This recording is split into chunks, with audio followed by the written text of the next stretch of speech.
안녕하세요. 김어준입니다. 단독 삼성전자 사흘째 이례적 압수수색. 한국경제 어제자 기사입니다.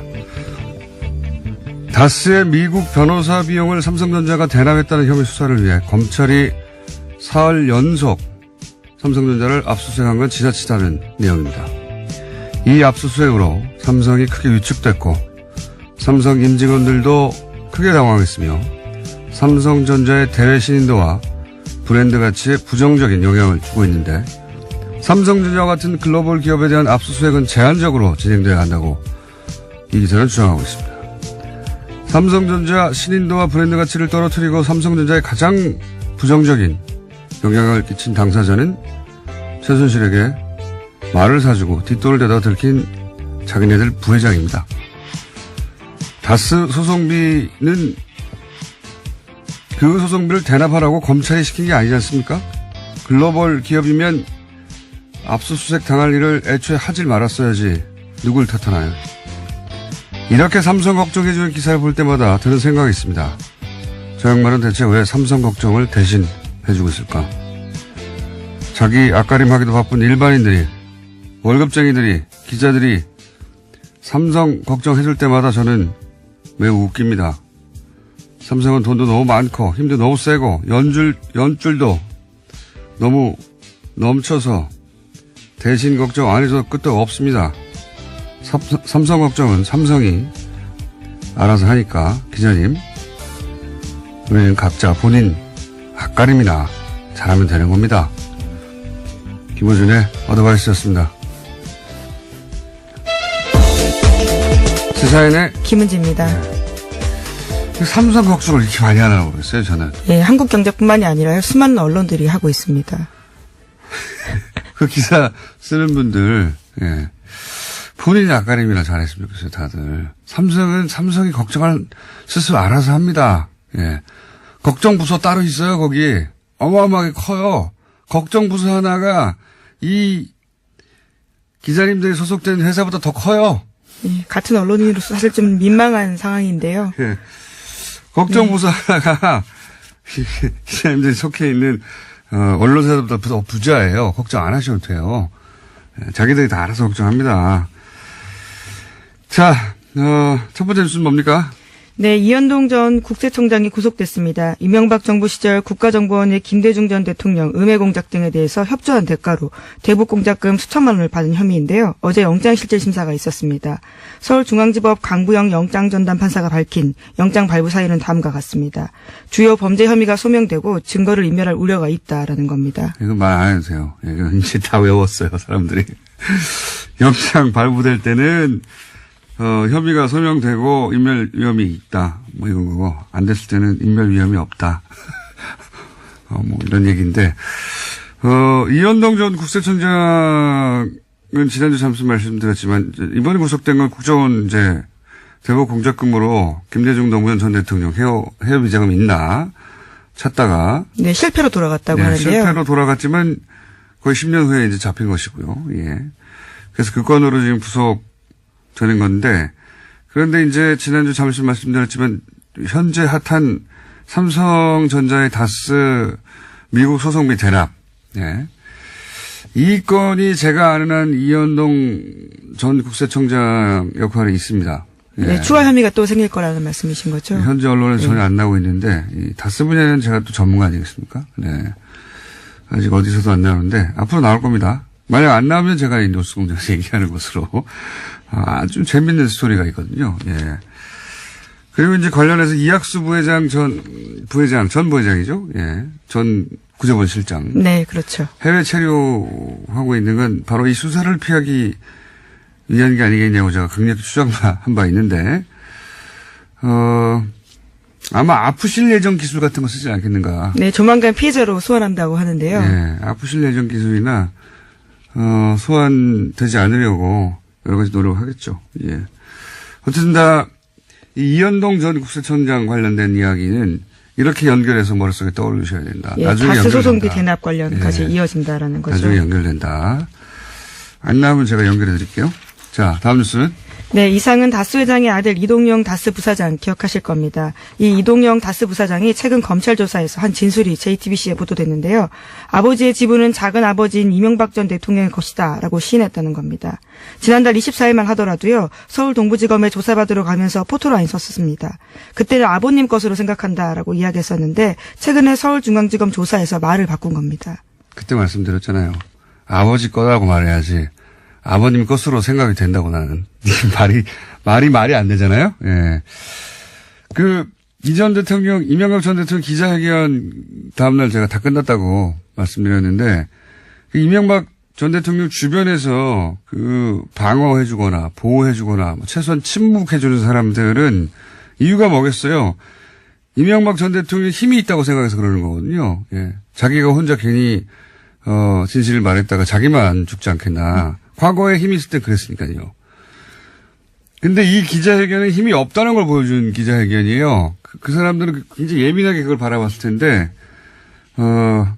그러니까 버틸 이유가 없어지는 거죠. 그래서 저는 그 기자회견 하지 말았어야 된다고 몇 차례 얘기했는데, 말을 안 했으면 그럼 뭐가 있는 줄 알았을 거예요. 계속해서 뭔가 있다라는 암시는 계속 했었는데요. 네, 아무것도 없잖아요. 예. 그때 이미 끝났다. 이제 이렇게 일반인들은 버틸 이유가 없는 거예요, 더 이상. 예, 이런 얘기는 더 나올 것이고. 자, 관련 뉴스가 또 있나요, 다스 관련해서? 네, 관련해서요. 이동영 씨의 자세한 진술이 오늘 아침 한국일보에 소개됐습니다. 검찰이 이명박 전 대통령 아들 시영 씨가 도곡동 땅 매각 자금을 쌈짓돈처럼 썼다라는 정황을 포착해서 수사 중이라는 건데요.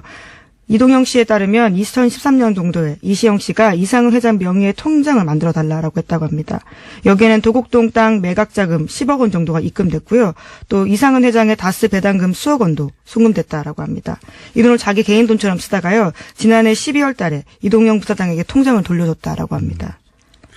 이 이야기의 골자는 한 줄로 하면 도곡동 땅 주인이 이시영 씨 아빠라는 거죠. 이명박 전 대통령. 그러지 않고선 이렇게 쓸 수가 없다라는 건데요. 또 심지어 이시영 씨가 통장을 돌려주면서 이동영 부사장에게 자신이 쓴 걸로 해달라는 이야기까지 해달라고 이동영 씨가 검찰에서 진술했다라고 합니다. 도곡동 땅을 판 돈을 명의는 이상은 회장의 이름으로 돼 있는 통장에서 자기가 마음대로 썼다는 거잖아요. 그러니까 실제로 그 땅 주인은 이명박 전 대통령이다라고 하는 아주 오래된, 아주 오래된, 의혹에 일단이 풀리는 건데, 이 땅이 모든 게 출발이거든요. 도곡동 땅 팔아서 다스에 들어가고, 그 돈이 BBK 들어가고, BBK에서 옵션을 벤처에서 주가 조작하고, 초덕대 피해를 준 다음에, 김경준 씨가 미국에 도피한 다음에 140억 가지고 싸우다가 돌려받고, 이 모든 게 이 땅에서 출발하는 거예요. 근데 이 땅의 주인이 결국 이시영 씨 아빠다. 예, 그러지 않고서는 이시영 씨가 어떻게 썼겠냐라고 볼 수 있는 건데요. 썼겠냐요? 예. 예, 발음이 꼬이네요. 죄송합니다. 발음이 꼬이는 건 제 역할인데, 예. 그 얘기입니다. 예. 이게 이렇게 연결해서 밝혀지면, 이 중에서 예를 들어 주가 조작, 이런 건 엄청난 피해였거든요. 네, 주범이 되는 거죠? 예, 김경준 씨는 징역을 살았었습니다. 10년 가까이 살았죠. 예. 그리고 140억을 돌려받는데 이제 공권력을 동원한 것도 빠져나갈 수 없다. 자, 다음 뉴스는요? 네, 또 서울 동부지검은 다스의 비자금이 지금까지 알려진 120억 원이 전부가 아니다라고 밝혔는데요. 추가 비자금이 있다라는 겁니다. 다스에 다녔던 핵심 인물들이 매년 40억 원씩 비자금 추가로 만들었다는 주장을 한 바가 있는데요. 이에 대해서 검찰이 사실인 걸로 확인했다고 합니다. 사실인 걸로 확인되겠죠. 예, 비자금도 더 많이 나올 것이다. 자, 또 뉴스가 있습니까? 다스 관련해서? 다스 관련 뉴스가 어제 많이 쏟아졌던데. 예, 다스 관련해서는 여기까지고요. 또 이제 마이크 펜스 부통령 관련된 소식 전해드리겠습니다. 귀국길에 인터뷰한 거요? 네, 워싱턴 포스트와 인터뷰를 했는데요. 해당 보도가 눈길을 끌고 있습니다. 제목부터 굉장히 눈길을 끄는데요. 펜스, 미국은 북한과 대화할 준비가 돼 있다라는 건데요.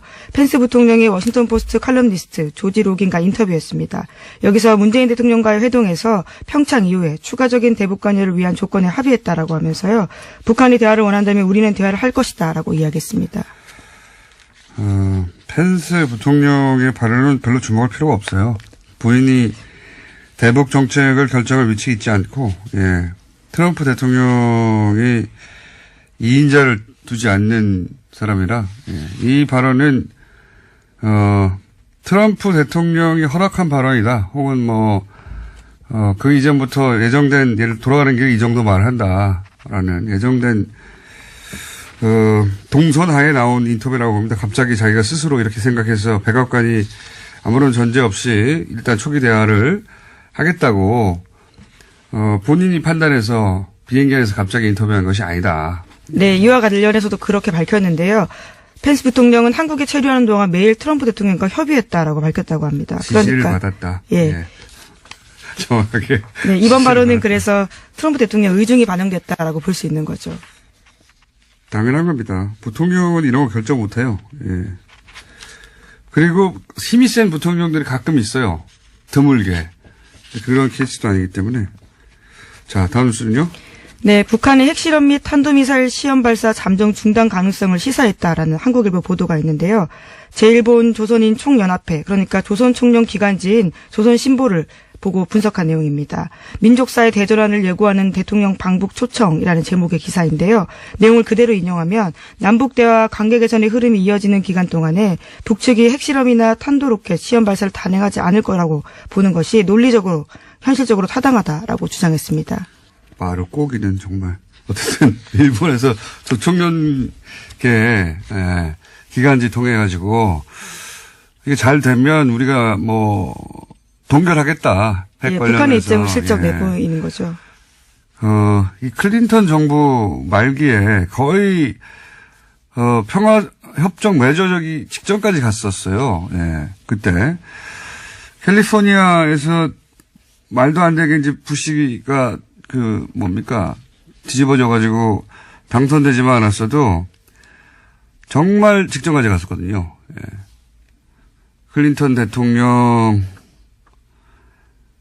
때 모든 게 해결될 뻔했어요. 네, 모든 게 미국 막판에. 정권이 교체가 되면서. 네. 예. 근데 막판에 이제 부시 들어서면서 모든 게 또 원점으로 되돌아갔지만 그때보다 지금은 더 어렵죠. 그때는 김대중 전 대통령과 클린턴의 조합으로 거의 이거 해결되나 보다 하는 막판까지 갔다가 다 무산됐지 않습니까? 이번이 20년 만에 다시 돌아온 기회예요. 예, 과연 가능할지. 근데 또 상대는 트럼프 대통령이라 과연 가능할지 모르겠으나 훨씬 더 어려운 상황이긴 한데 근데 훨씬 더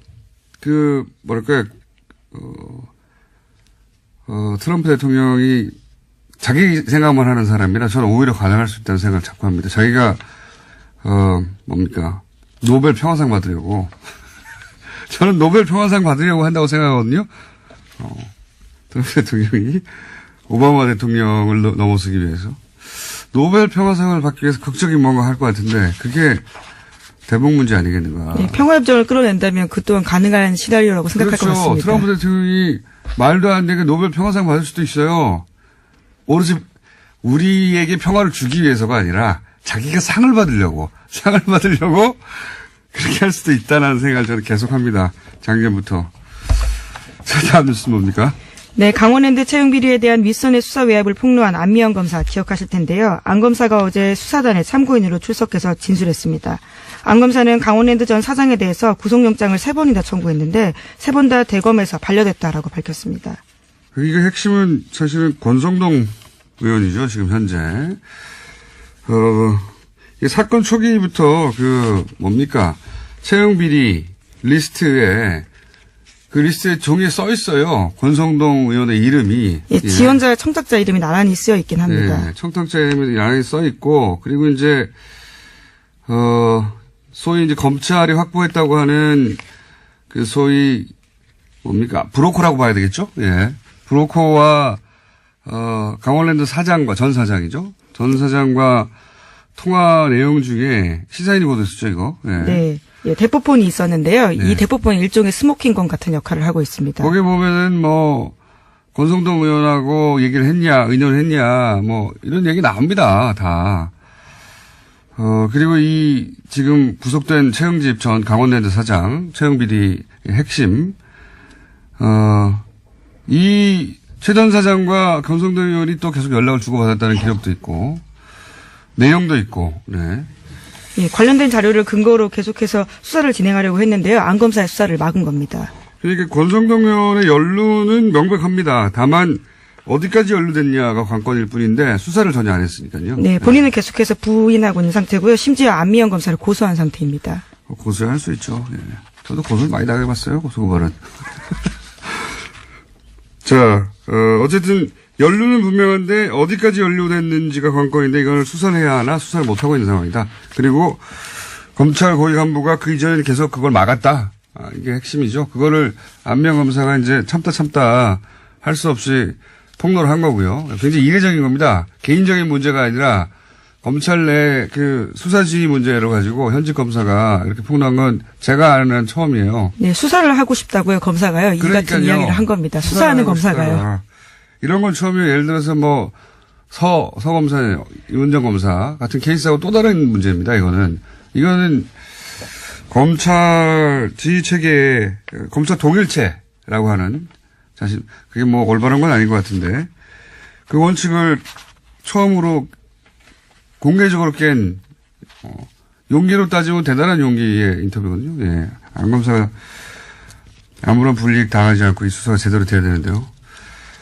자, 시간이 다 됐어요. 네. 조금 남았는데 옆에 어떤 분이 이미 들어 앉아 계세요. 네. 그래서 오늘 여기까지 해야 될 것 같습니다. 뉴스가 있긴 있었네요. 이건희 차명 계좌 과징금 부과해야 된다. 법제처가 어제 법령 해석을 내려가지고요. 네, 그걸 이제 해설할 분이 여기 나와 계십니다. 여기까지 하겠습니다. 시사인의 김은지였습니다. 감사합니다. 자, 바로 연결하겠습니다. 옆에 이미 앉아 계시기 때문에. 법제처에서 이 과징금 부과 처분을 내려서 이 건 관련해서는 거의 여기까지 단독 드리블로 밀고 왔다라고 말해도 좋을 박용진 의원 또 나오셨습니다. 안녕하십니까. 안녕하세요. 네. 더불어민주당 박용진입니다. 전화로 하려고 했는데 짧아서 나오셨어요. 네, 굳이 나왔습니다, 제가. 본인이 한 건이기 때문에. 일단 법제처 결정부터 알려주십시오. 어떻게 결정했는지. 전에 말씀드린 것처럼 금융실명법에는요, 93년 8월 12일 이전에 개설된 금융실명법이 금융실명제도가 공포되기 전에 개설된 계좌에 대해서는 원금의 50%를 다 과징금으로 징수하도록 되어 있습니다. 그러니까 숨겨놨던 돈은 절반은 내놓으라는 거예요. 그렇습니다. 그래서 4조 5천억 원에 달하는 이건희 차명계좌와 관련해서 처음에는 20개인 줄 알았더니 나중에 저희가 몰고 몰아봤더니 27개로 확인된 이건희 차명계좌 중 93년 8월 12일 이전 개설 계좌에 대한 과징금을 매겨야 된다. 이게 이제 더불어민주당의 주장이었고요. 금융행정혁신위원회, 다시 말해서 금융권의 적폐를 확인하고 해결하기 위해서 만들어 놓은 위원회에서도 과징금 매기는 게 당연하다. 그랬는데 우리의 금융위원회가 못하겠다. 왜 그러냐 하고 덤볐죠. 금융위도 안 한다고 그러고 국세청도 미제문자고 그러고. 예. 그래서 결국은 못하는 줄 알았는데 이걸 법제처로 넘겼어요. 해석을. 법제처가 이호여사에 대한 해석을 내렸고 방금 우리 김 기자님께서 말씀하신 것처럼 과징금 부과는 너무 당연하다. 그거는 뭐 일반인의 상식이에요. 맞습니다. 너무 상식적인 거를 지금 십몇 년 동안 못하고 있었던 거죠. 십몇 년이 뭡니까? 지금 몇 년 됐어요, 지금. 이게 2008년에 알려진 거니까 지금 10년. 네, 알려진 지 이후로도 10년. 그리고 금융실명법이 도입된 지는 24년, 25년이 되어가고 있습니다. 그러니까 이게 삼성의 힘이 이렇게 센 거예요. 그리고 제가 지난 10월 16일 날 이 문제를 우리 국정감사에서 제기한 뒤로부터는 지금까지 똑같이 버티고 왔으니까요. 엄청난 삼성 감싸기와 시간 끌기의 결과가 지금 이렇습니다. 그러니까 이게 법에 그렇게 써 있거든요. 법에 그렇게 써 있고요. 너무나 당연한 법이 일인데. 20몇 년 전에 만들어져서 그게 써 있어요. 그렇게 하라고 과징금 내라고 써 있는 숨긴 돈 절반 내놔 써놨거든요. 안 내놔요 그냥. 이제 답답한 건 뭐냐면 이 금융실명제도, 금융실명법을 운영하고 제대로 적용해서 우리 사회에 이른바 금융실명법이 안착돼서요. 내 돈 내 이름으로 남의 돈 내 이름으로 하지 않고 내 돈 내 이름으로 하고 세금 제대로 내고 하라고 하는 그 제도를 제대로 안착시키기 위한 역할을 맡은 부서가 어디냐면 금융위원회예요. 아니, 이런 데서 제일 앞장서가지고 이런 짓을 하고 있었어요. 삼성 대신에 그거 안 내도 된다고 법에 써 있어요. 내라고. 이게 이제야 정상적인 결정이 10년 만에 났는데 문제는 그렇게 해서 거둘 수 있는 돈이 있습니까? 지금 걷어야 된다라고 하는 건데 이제 제가 또 답답한 건 뭐냐면 이 확인이 법제처 확인이 나오자마자 빛의 속도로 뭐라고 그러냐면 금융당국이 그거 관련한 증빙 자료가 없는데요. 이런 얘기는 하고 있습니다. 그러니까 이제 이 통장들이 개설돼 있던 은행들이 예. 그거 10년 지나가지고 기록이 없다고 나오는 거 아닙니까? 제가 보기에는 이거 나올까봐 다 없애버린 것 같아요. 실제로 2008년 특검 당시에요. 삼성증권에 있었던 그 관련 계좌들은 삼성증권에서 파기해버린 걸로 네, 파기 알고 일부 있고요. 했고요. 예. 그리고 그때 27개 진짜. 계좌 중에 삼성증권 도둑놈들. 3개가 있는데 나머지 것들은 다른 은행. 의원님 도둑놈들 아닙니까 이거? 세금 내야 되는데 안 내면 끝까지 쫓아가가지고 다 걷잖아요, 일반인들. 도둑도 있고요. 도둑에 대한 방조범도 있습니다. 이게 공범이죠, 공범, 이 정도 되면. 예, 하수인. 협력한 사람들도 있습니다. 하수인들. 엄청 큰 도둑이 하나 있고요. 거기서 무슨 떡고물이 떨어지는지. 근데 제가 여당이니까 네. 정부 측에 대해서 너무 세게 하면 안 된다라고 하는. 그럼 도둑놈 주변에, 내가 말할게요. 예, 이런저런 얘기가 있으니 제가 말은 조심하겠으니 공장장께서 적극적으로 얘기해 주십시오. 이거 도둑이지 뭐예요. 예, 아니 예. 정상적으로 낸 사람 얼마나 억울합니까? 여기는 예. 예. 저는 여당입니다. 예. 아니 이거 내야 되는 거란 말이죠. 그냥 네. 그냥 뭐 고민의 여지도 없이 내야 되는 건데 그냥 안 낸 세월도 너무 오래됐고 이제 내려고 그랬더니 은행들이 다 그 기록이 없다고. 열받아 진짜. 그 또 못 걷게 생겼어요. 이거 기록이 없다니까. 제가 지금 말씀드리고 싶은 게 그건데요. 작년 10월 16일 날 과세와 가징금 걷자 그랬더니 못하겠습니다라고 버텼던 금융위원회. 그리고 또 2주 뒤에 세금은 거둘게요. 이렇게 태도를 바꿨죠. 세금 얼마 안 되잖아요. 네. 그리고 또 제가 막 몰아붙이니까 과징금 거두라 그랬더니 과징금은 못 걷습니다. 버텼던 금융위원회가 이번에 법제처 해석으로 거둬야 되게 생겼습니다. 그랬더니 은행이 나타났어요. 은행에 기록이 자료가 없습니다. 없다 이렇게 얘기를 하는데요. 그럼 처음부터 은행이 기록이 없어서 싸우는 거 의미 없어요. 그러든가. 그런데요. 저는 하고 싶은 말이 그겁니다. 제가 그 방법까지 가르쳐 줘야 됩니까? 예? 어떻게 해야 됩니까? 세금 걷어야 되고 과징금 걷어야 된다라고 하는 거 다시 환기시켜주고 여기까지 왔는데 네. 이제 그 증빙 자료까지 제가 찾아야 되냐고요. 그와 관련해서 자기들이 찾아야 되고 증빙자료를 찾을 방법이 있어요? 있죠. 아니 자기들 해야죠. 이 관련해서 어떻게든 추징이 가능한 추정 자료들을 확인할 수 있어요. 의원님 2008년도에 손에 뭐 쥐고 있는 거 계십니까? 2008년도에 삼성 특검이 있었고 그 관련 자료들이 지금 다 남아 있어요. 손에 쥐고 있으면 놓고 가세요 그러면. 예? 아직 손에 쥐은 건 없으시고요? 제가 그 여당인데요, 뭐. 예. 그래서 이 문제에 대해서는 예. 정부 관료들이 금융위원회가요, 없어요, 못해요, 안 해요, 나 몰라요가 아니라 책임 있는 태도를 보여줘야 된다는 것이 제 은행을 입장입니다. 또 압수수색해야 됩니까? 그러면 어떻게 해야 돼요 도대체? 이 좀 내라고 제발. 금융위원회하고 금융감독원은요, 압수수색할 것 없이 시중은행들에게 관련 자료를 내출하라고 할 수 있는 권한이 있고요. 아니 근데 뭐 보관 시한 뭐 이런 거 내놓으면서 이게 지나서 할 수가 없다. 이러면 어떡합니까? 제가 알기로 93년 이전 계좌, 특히나 현명관 삼성전자 부회장이 예전에 했던 말이 있습니다. 88년도에 개설된 내 계좌에 있는 2천억 원의 돈은 내 돈이 아니다. 네. 기자들과 인터뷰에서 했던 얘기예요. 그 이건희 씨 거다. 네. 이렇게 얘기를 한 적이 있거든요. 그렇게 해서 제가 추정을 했었던 바가 있고요. 네. 그러니까 그런 노력들을 증언을 모으든지 관련 그 당시에 은행 직원들의 이걸 모으든지 해서 확인하고 찾아낼 노력들은 안 하고요. 뭐 못 걷어요. 이 얘기부터 한다는 게 말이 돼요. 아니 그 은행이 바로 튀어나오는 것도 웃겨요. 이게 금융감독원의 발언입니다. 그 은행이 아니라. 예. 금융감독원은 직원, 예. 은행한테 들었겠죠. 당연히. 제가 볼 때는 확인을 얼마나 했었는지도 모르겠고요. 네. 예, 이와 관련해서 좀 책임 있게 했으면. 싹 정리해보자면 예. 93년 법이 바뀌면서 그때까지 숨겨놨던 돈이 있잖아요. 다른 사람 이름으로. 복잡하게 생각할 거 없습니다. 숨겨놨던 돈이에요. 그 돈에 한 4조 정도 되는데 그 과징금이 그때 당시 법률로도 지금도 마찬가지고요. 숨겨놨던 돈 다른 사람 이름으로 절반 내라는 겁니다. 그동안 이때 안 냈어. 계속. 네. 계속 안 내다가 2008년에 들켰어요.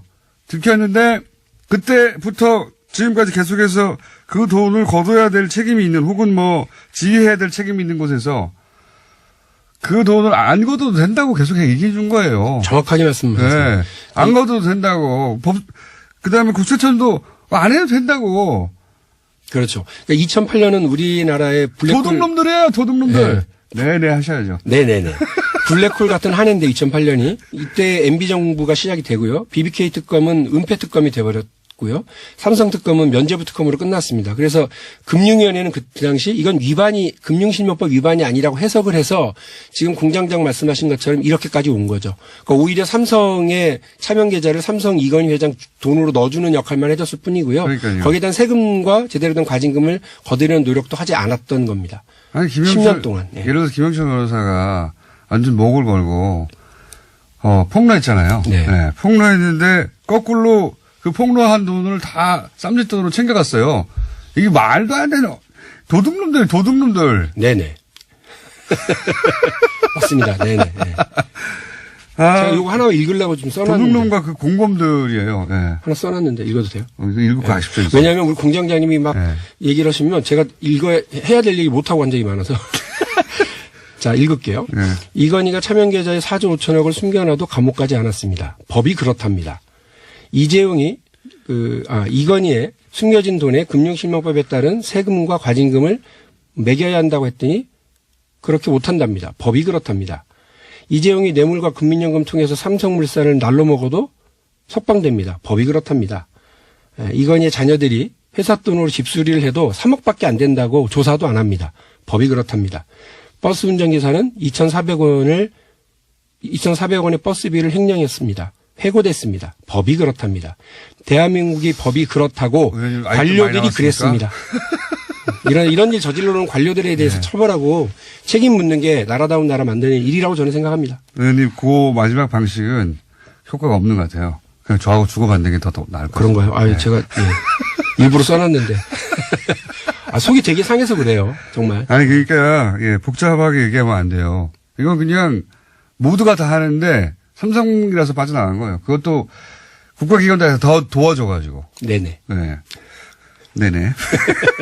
자, 오늘은 네네 여기까지 하고요. 네네,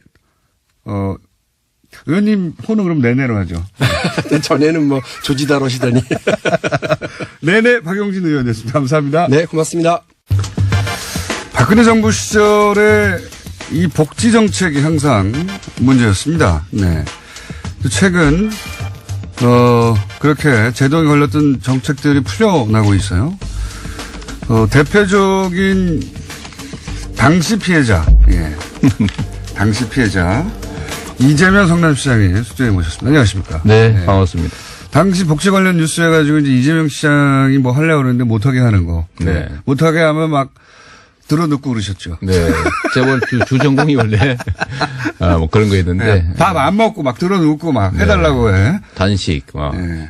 많이 했죠. 여러 가지 하셨어요. 광화문에서 들어누우신 거 기억하시는지 모르겠는데, 여러분들이. 며칠 들어누우셨죠? 열하루 들어 있었죠. 예. 네. 보통은 단식이라 표현하는데 전 들어누웠어요. 들어 누운 게 낫네요. 네. 생떼를 쓰는 거죠, 막. 해달라고 막. 그렇죠. 뭐, 예를 들어 불합리하게 우리를 대우하니까, 생떼라도 써야. 그쪽도 어차피 논리적으로, 앞뒤가 딱딱 맞는 결정이 아니잖아요. 그러니까 이쪽도 앞뒤가 딱딱 맞는 말만 해봐야 소용이 없거든요. 그러니까 저는 뭐 박근혜 정부의 그런 태도 충분히 이해하죠. 그들은 원래 국가의 이익이나 국민의 편익보다는 자기 세력, 개인적 이익 또는 감정이 우선하는 집단이었기 때문에 원래 그런 집단이니까 이해했죠. 그리고 이재명 시장님이 하는 게 만약에 인정이 되면 다른 지자체도 다 할 거 아닙니까? 그렇죠. 그리고 거기 이제 된다는 게 보여지잖아요. 자기들이 그동안 일부러 안 했다는 게 드러나는 거예요. 그러죠. 이게 저들이 제일 두려워하는 거는 똑같은 예산을 가지고도 전혀 다른 새로운 사업들을 할 수 있다는 게 증명되는 게 싫었던 거죠. 그때 들어누웠는데 뭐 크게 효과는 없었어요. 아니 정책 자체는 뭐 개선되지 않았는데 효과 있었죠. 이재명이 누군지 알게 됐죠. 그렇죠. 저 들어놓은 사람이 누구야? 그 정도 효과가 있었는데. 네네. 근데 이번에 이제 그렇게 안 되던 것이 이제 그 정권이 바뀌고 난 다음에 해결된 것 중에 하나가 지금 무상교복 사업이라는 게 있습니다. 네. 저는 이쪽은 잘 모르겠는데 무상교복이라는 게 말 그대로 교복을 그냥 나눠주는 거예요? 복지 시책의 일환으로 네. 이제 교육비 지원 사업 같은 거죠. 예를 들면 수업료를 면제해 줄 수도 있고 학용품을 이제 우선 국가에서 급식은 이제 굉장히 급식도 있는데 그런 분들이 없는데. 교복을 입어야 되니까 네. 이제 의무 교육 또는 뭐 교육에 필요한 비용을 국가가 부담해 주자 이런 차원에서 중학교 무상 교복을 저희가 시행을 했고요. 아, 중학교. 그 다음 단계는 이제 고등학교를 확대하는 중인데, 박근혜 정부는 중학생이고 고등학생이고 무조건 다 막았던 거고, 그 성남시의 자유한국당 측은 중학생 교복은 동의를 했는데, 근데 고등학생 교복은 1년 내내 계속 막고 있는 상태죠. 근데 그 마지막 반대 이유가 정부에서 동의하지 않았다. 아, 였었는데. 네, 근데 지금은 이제 동의는 아니고 정확하게 얘기하면 이제 수용. 우리는 반대 아니다. 뭐 이런. 이건 지자체가 결정할 일이다. 그렇죠. 예. 네. 뭐 그렇게 된 건데 저희가 다시 임시에 소집해서 요구해 볼 생각인데요. 네. 이제 결론은 봐야 되겠습니다. 걸림돌 없어진 거 아닙니까, 사실상? 정부가 그런 것도 아니고. 그런데 시의회에서. 시의회는 달라요. 그러니까 매번 다르니까 이유가. 그때. 예, 그때 다르기 때문에 이번에도 답을 안 하고 있다고 그래요. 언론들이 물으니까. 근데 이제 반대했던 논리는 뭐였습니까? 뭐 처음에는 돈이 없다. 뭐 또 그 다음에는 성남시는 돈이 있잖아요. 있어요. 우리는 예산을 다 마련해놨는데 네. 지금도 한 300억 이상 또 남아 있거든요. 저금하고 있는 상태입니다. 근데 그게 이유가 안 되니까 그 다음에는 가난한 사람만 줘라. 그래서 가난한 사람 이미 주고 있다. 그 다음에 이제 마지막으로 나오는 이유가 정부가 이거 하지 말라고 하지 않냐. 아, 이 스토리가 그렇게. 네. 근데 뭐 이유가 시시때때로 바뀌기 때문에 이번에 저희가 임시회 요구해서 다시 추경으로 편성을 할 텐데 어떤 결론을 낼지는 또 가봐야 될 것 같습니다. 그렇군요. 어쨌든 이제 정부 차원의 걸림돌 없었는데 그러니까 무상급식에서 이제 한 단계 더 나가서 교복도 무조건 사야 되는데. 그렇습니다. 그러면은 이거 지자체에서 해결해 주겠다 이렇게 나서는 거잖아요. 그렇죠. 뭐 지자체든 교육청이든 교육에 필요한 비용은 사실은 교육 자체가 그 선택이 아니라 필수이기 때문에 이제는 고등학교까지는 그 비용을 국가가 부담하는 게 맞죠. 그리고 거기 좀 더하면 네. 지금 이번 문재인 정부의 국정 그 계획 중에 고교 무상 교육이 들어가 있습니다. 아, 고교 무상교육도 들어가 있어요? 이미 들어가 있습니다. 예, 들어가 있고요.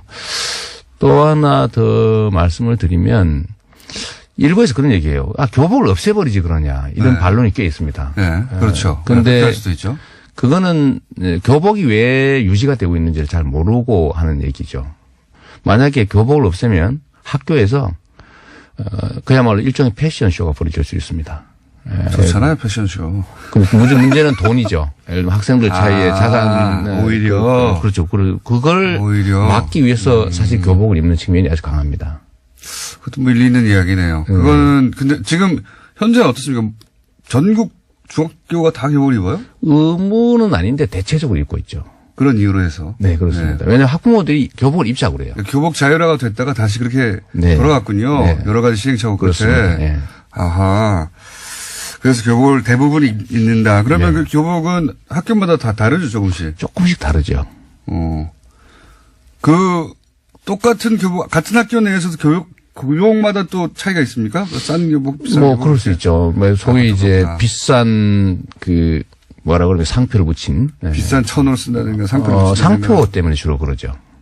약간 맵시가 다른다든가 뭐 그런 거겠죠. 그렇죠. 근데 주로 상표입니다. 예를 들면 어느 회사에 상표를 붙였냐. 예를 들면 뭐 선전 많이 하는 그런 대기업 것이냐 아니면 뭐 중소기업 것이냐에 따라 가격 차이겠는데 품질 차는 크게 나지는 않고요. 그래서 저희가 사실 이런 것도 기획해 봤어요. 교복을 다 지급해야 된다면 현금으로 줘서 사게 하는 것보다는 교복 생산 협동조합을 만들어서 교복을 골라 입게 하자. 저희 성남시는 이미 교복 생산자 협동조합을 만들어 놓은 상태입니다. 다 만들어놨는데 하지 못하고 있는 거죠. 네. 왜냐하면 실제로 성남의 교복 생산 업체들이 대기업에 납품을 하고 있어요.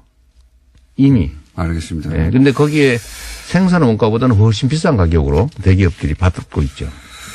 그럼 만약에 이 문제가 성남시에서 해결이 되고 그 성남시에서 교복을 무상으로 학생들에게 다 지급하는 것을 하고 나면 이게 이제 무상급식이 그랬듯이 다른 지자체로 퍼져나갈 수도 있겠네요. 그렇습니다.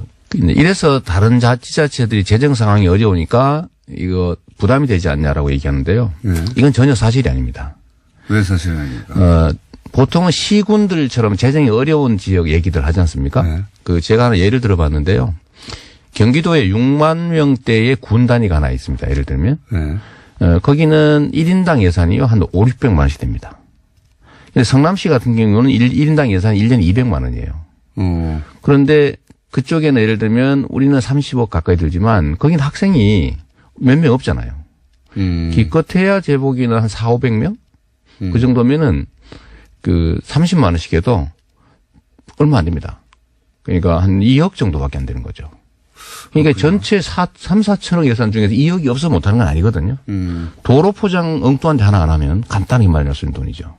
실제로는 그 돈을 거기 쓰는 게 아깝거나 그런 생각 안 했을 뿐이다. 저는 그렇다고 봅니다. 우선순위 나는 선택이 문제죠. 아니, 그러니까 복지 정책이라고 하는 게 엄청나게 많은 돈이 드는 게 아니고요. 네. 성남시 청년배당도 예를 들면 1인당 100만 원 24세에게 주는데 연간 100억 정도가 됩니다. 근데 아까 예를 들었던 그 군 단위에도 보면 네. 그 청년 24세 되는 사람이요. 한 400명, 3, 400명 밖에 안 돼요. 그러면 3, 4억 정도 아닙니까? 못하는 건 사실 돈이 없어서는 아니죠. 시장님, 그 교복은 알겠습니다. 네. 교복은 그리고 여기에 대해서 이제 경기도에서는 반대해서 제수했었죠. 네. 그 얘기는 제가 남경필 지사한테 듣기로 하고요. 왜 제수했냐. 안 계시기 때문에 이 얘기는 더 안 하기로 하고. 이게 뉴스에 나왔어요. 성남시가 공영개발로 환수한 5,500이 있었는데 그중에 1,800억을 현금으로 시민들한테 주겠다. 네. 이거 획기적인 뉴스긴 한데 굉장히 뭐랄까요. 받아들이기 생경한 로직입니다. 지자체가 공영개발로 돈을 환수했어요. 돈을 벌었다는 얘기죠. 한마디로. 네. 그러고 나서 그거를 성남 시민에게 예를 들어서 지금 교복 정책이라든가 뭐 여러 가지 정책으로 네. 혜택을 준다가 아니라 현금 줄게. 이게 있었던 일입니까? 다른 나라라도? 대한민국에서는 없던 일인데요. 그러니까요. 전 세계적으로는 많이 있는 일입니다. 대표적인 데가 알래스카주는 석유 자원이 많으니까 네. 석유 자원 개발에 따른 이익을 모아가지고 기금을 만든 다음에 1년에 1,000불 내지 2,000불씩 개인에게 지불하고 있어요. 그냥? 그게 소위 기본소득이죠. 조건 없이. 개념은 기본소득인데. 그러니까 그러니까 부동산의 가치가 올라가는 건 누군가 노력해서가 아니라 네. 그냥 시가 예를 들면 이 지역을 개발 지역으로 지정하는 것 자체로 땅값이 몇 배씩 폭등한단 말이에요. 네. 그 개발 이익을 누가 갖느냐. 지금까지 다 업자가 가져갔죠. 네. 정치인들이 거기 끼고 부정부패가 됐는데 이 5,503억은 정확하게 그때 당시에 새누리당 현직 국회의원, 그 현직 국회의원의 친동생 이런 사람들이 뇌물 받고 압력가하고 뭐 이렇게 해가지고 LH가 하고 있던 걸 뺏어서 민간이 하기로 했던 거예요. 그 제가 재수 없게 당선되는 바람에 그들 입장에서는 이걸 제가 다 시로 환수했죠. 근데 이 그래서 돈을 남겼어요. 5,500 남았는데 이 금액의 규모가 어느 정도냐면 성남시의 3년치 가용 예산입니다. 많이 남았네요. 그렇습니다. 엄청난 돈이 남은 건데. 누군가 먹을 돈을 시가 뺏은 거죠. 시가 가져온 거잖아요. 완전히 전쟁이었습니다. 이거를 시가 공영 개발한다니까 당연히 자유한국당, 새누리당 엄청나게 반대했죠. 관련 업자들도 엄청나게 싸우고. 뭐 그게 뭐 말할 것도 없고요. 음해 뭐 말할 것도 없는데 이 중에 3분의 2. 이거는 예를 들면 본시가지에 공원을 사서 만들고 있어요. 그 도심에 엄청 비싼 땅 사가지고. 그것도 하고 터널도 만들고 기반시설을 만들고 1,800억 정도는 원래 이제 저희가 보통 그런 데 쓰고 뭐 빚 갚고 그러는 거 아닙니까 원래. 빚은 이미 다 갚았으니까 갚을 때 더 없고요. 없어요. 잘난 척 하실 만하네. 잘난 만하죠. 뭐 저희 현금을 한 5,200억 정도 갚았으니까 똑같은 예산 가지고요. 근데 이미 3분의 2 정도는 성남시는 빚이 하나도 없습니까? 없어요. 9억 남았어요. 9억. 근데 그건 정부에서 원래 대신 갚는 거여서 우리 빚이 아니고요.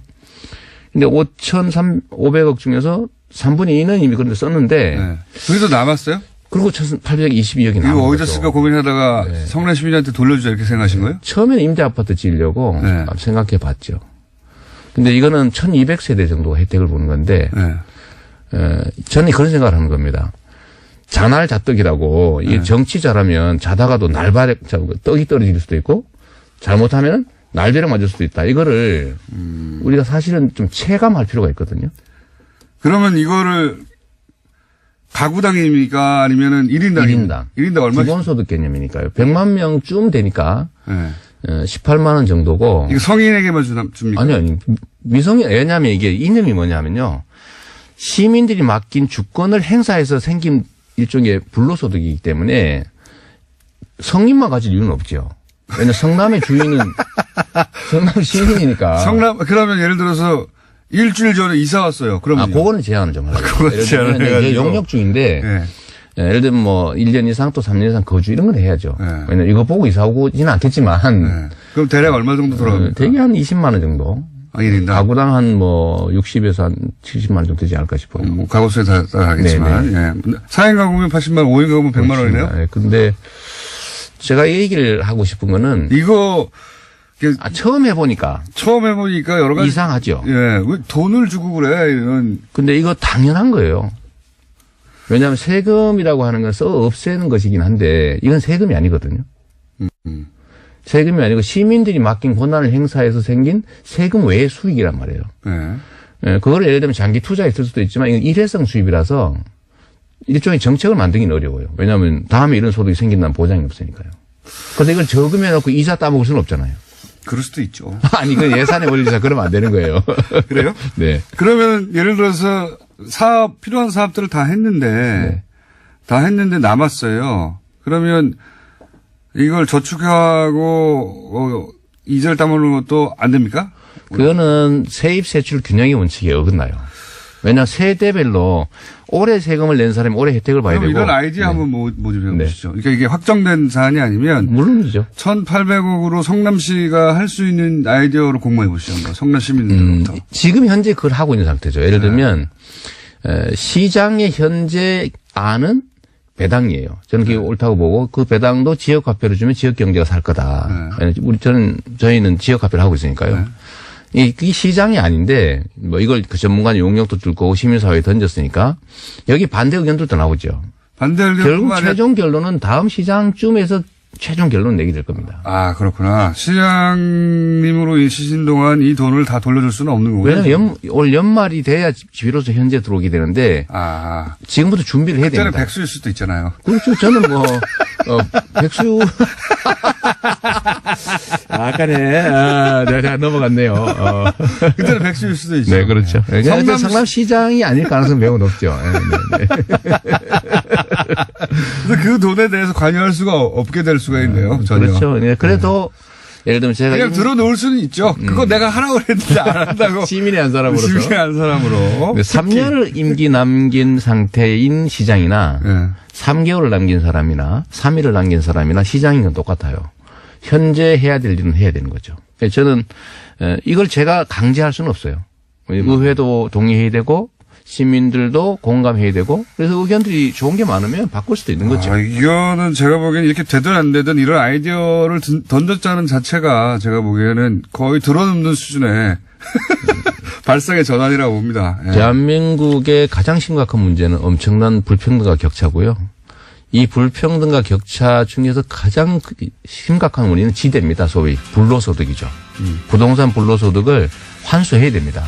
자, 시장님 시간 다 됐어요, 이제. 벌써요? 제가 아침 5시 반에 일어나가지고 왔는데 벌써 이렇게 끝냈어요.